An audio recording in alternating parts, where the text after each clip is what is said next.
Hamas کے سربراہ اسماعیل ہنیہ کون تھے؟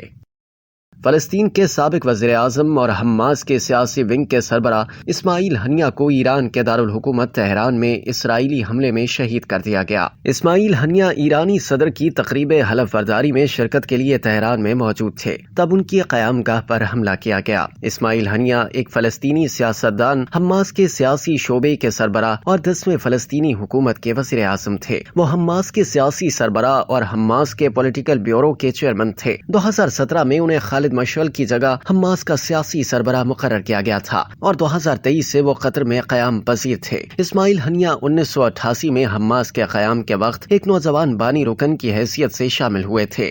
1997 میں وہ حماس کے روحانی رہنما شیخ احمد یاسین کے پرسنل سیکرٹری بن گئے۔ 1988 میں پہلے انتفاضہ میں شرکت کرنے پر اسماعیل ہنیہ کو اسرائیل نے 6 ماہ قید میں رکھا تھا۔ 1989 میں دوبارہ گرفتاری کے بعد 1992 میں ان کو لبنان ڈیپورٹ کیا گیا تھا، جس کے اگلے سال اوسلو معاہدے کے بعد اسماعیل ہنیہ کی غزہ واپسی ہوئی۔ 2006 میں فلسطین کے الیکشن میں حماس کی اکثریت کے بعد اسماعیل ہنیہ کو فلسطینی اتھارٹی کا وزیر اعظم مقرر کیا گیا۔ فاتح حماس اختلافات کے باعث یہ حکومت زیادہ دیر نہ چلا سکی، لیکن غزہ میں حماس کی حکمرانی برقرار رہی اور اسماعیل ہنیہ ہی اس کے سربراہ ہیں۔ برطانوی نشریاتی ادارے BBC کی رپورٹ کے مطابق اسماعیل ہنیہ نے 16 برس کی عمر میں اپنی کزن امل ہنیہ سے شادی کی تھی اور ان کے 13 بچے، 8 بیٹے اور 5 بیٹیاں ہیں۔ اسماعیل ہنیہ کی بیٹیاں 1986 میں پیدا ہونے والی سینا، 1987 میں پیدا ہونے والی بتینا، 1992 میں پیدا ہونے والی خولا، 1998 میں پیدا ہونے والی لطیفہ اور 2004 میں پیدا ہونے والی سارہ ہیں۔ اسماعیل ہنیہ کے ہاں 8 بیٹے ہوئے۔